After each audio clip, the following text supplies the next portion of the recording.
It is October 331 before Christ. In a desert near the city of Arbela in Mesopotamia, 47,000 Macedonian soldiers are trapped. Before them stands a Persian force estimated at 1 million soldiers. The Macedonian general, Alexander, only 25 years old, is the youngest commander on that battlefield. His officers feel the weight of the moment. He could flee. His ancestors would have done so. His own mother, Olympias, believed he was invincible because he was the son of Zeus.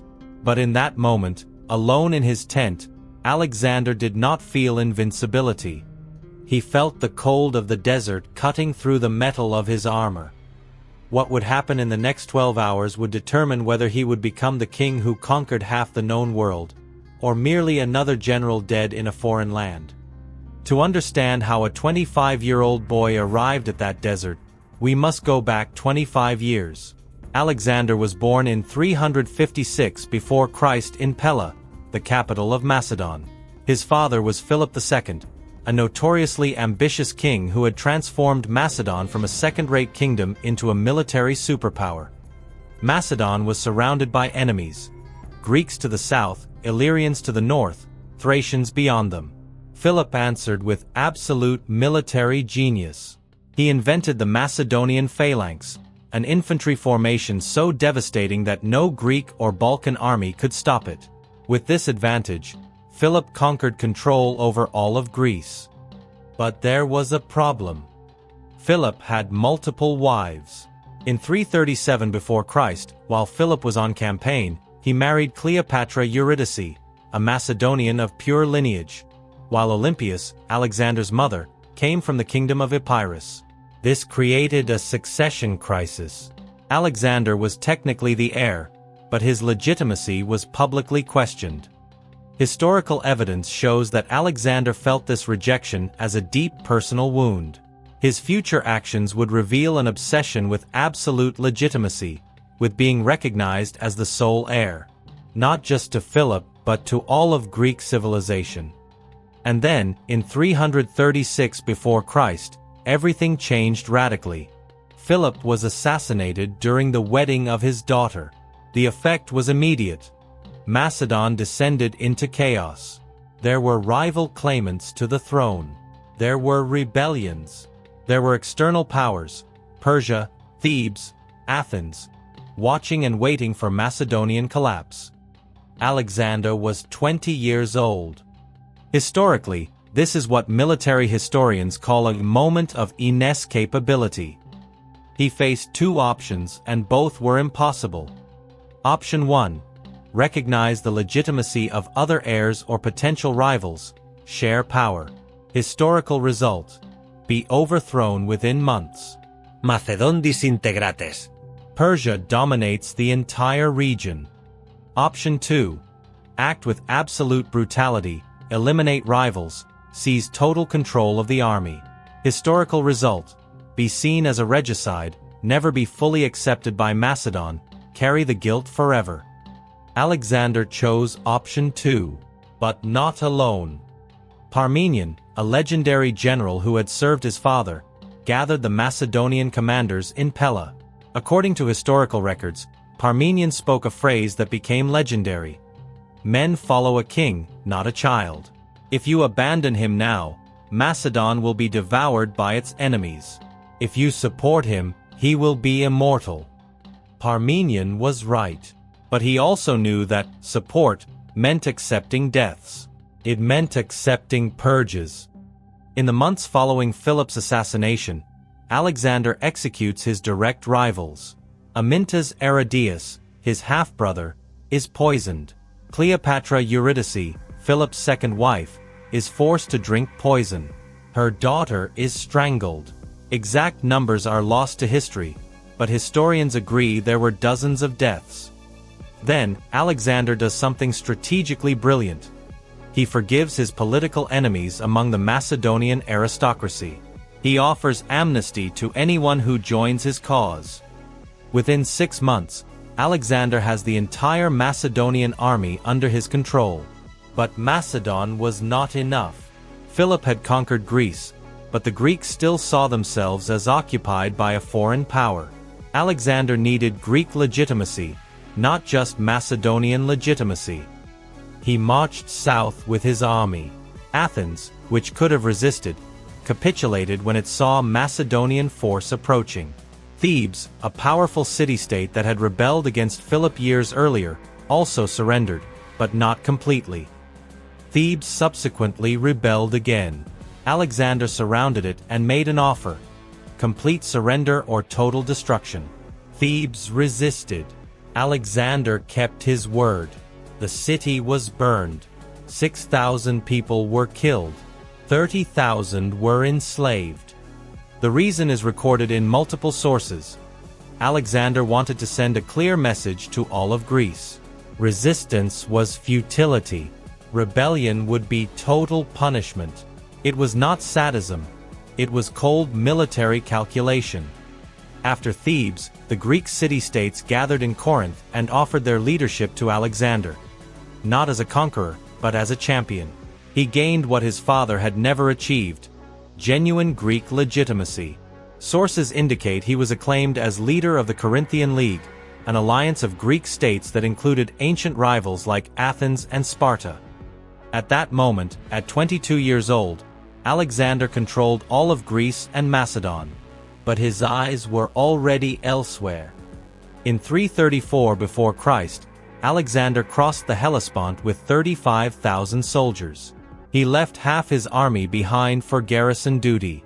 Persia, the greatest empire of the ancient world, controlled territory across 3 continents.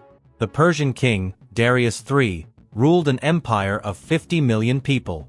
He did not see Alexander as a serious threat, not even as a worthy enemy. But Darius learned quickly. In 2 years, Alexander wins 2 major battles against much larger Persian armies: the Granicus River and Issus. Military historians call these victories impossible, because the force ratios heavily favored Darius. But the Macedonian Phalanx, led personally by Alexander at the vanguard, was unstoppable. After Issus, Darius offers peace.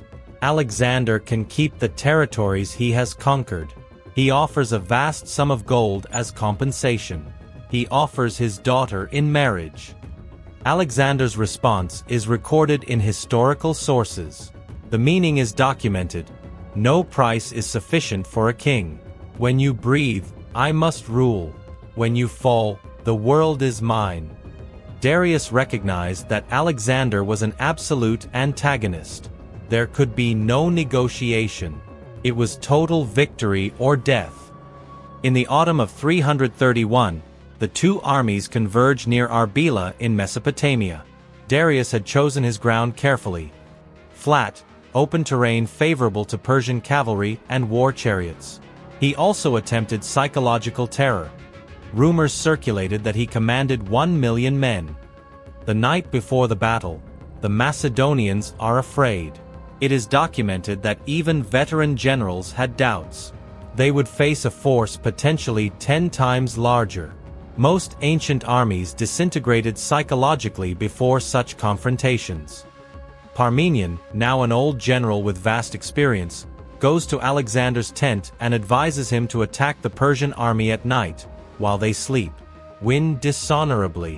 Win by luck, not by skill. Parmenion says, it is not fitting to leave such a necessary victory to chance.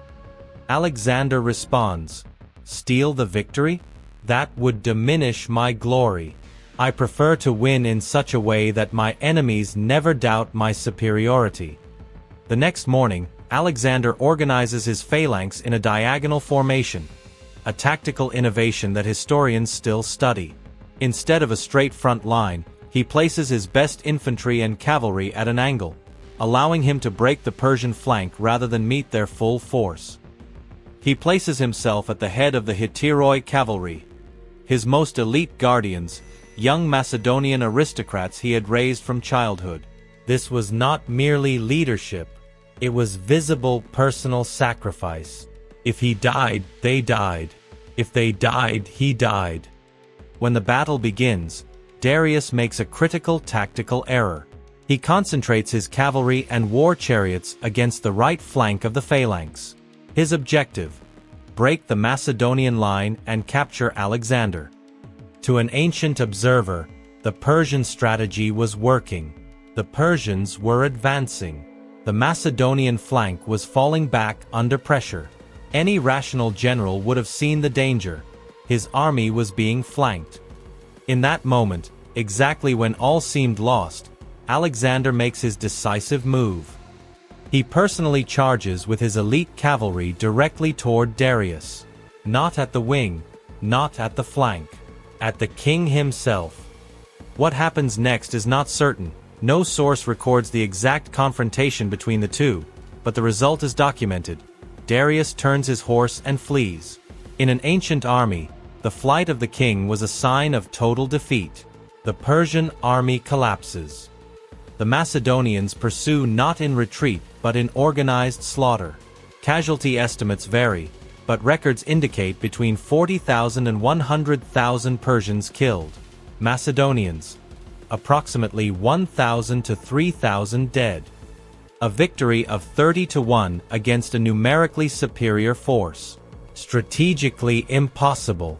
Militarily unique. After Gaugamela, the Persian Empire collapsed not militarily but psychologically. Darius fled. Cities surrendered. Babylon, the Persian administrative capital, opened its gates to Alexander without resistance. In the years that followed, Alexander continues advancing. Susa, Persepolis, Ecbatana. He reaches as far as India, where his army finally refuses to advance further. The campaign ends in organized mutiny. At 30 years old, Alexander rules territory from Egypt to India, approximately 2 million square miles. He never lost a battle. His generals pleaded with him to conquer even more, but he understood political reality. Occupation is harder than conquest. In 323 before Christ, in Babylon, Alexander becomes ill. The exact disease is unknown, possibly malaria, possibly poisoning. Historians debate. He dies at 32 years old. His last words, recorded in multiple sources, were, "To the strongest." When asked who would inherit his empire, that was his answer. His empire disintegrated into dynastic conflicts within a decade. His generals, Ptolemy, Seleucus, Antigonus, divided the conquests. The unity that Alexander had created through military genius could not survive his personal absence. So why does Alexander matter today, 2,350 years later?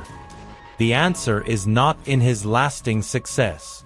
It is in how he redefined what was possible. Before Alexander, kings were hierarchical, distant, surrounded by courts, rarely risking their lives personally. He invented a new model of military leadership. He led from the vanguard. His men saw him eating what they ate, sleeping where they slept, bleeding where they bled. Military historians call this leadership through personal example. Every Roman general that followed, Caesar, Pompey, Hannibal, studied his campaigns. Napoleon studied his campaigns. Professors at West Point still use Gaugamela as a case study in offensive tactics. But there was a price no one mentions: absolute psychological isolation. No close friend who did not fear his authority. No advisor who could tell him no. No genuine human relationship beyond power. When he died, no one wept. His generals immediately began warring with each other. The man who had united the Mediterranean world became, in death, a symbol of inevitable fragmentation. Here is the question left by Alexander's history. Would you conquer the entire world if you knew you would lose everything you conquered within a decade? Would you lead men to death if you knew your leadership was only possible because you were willing to die before them? Or would you have chosen differently?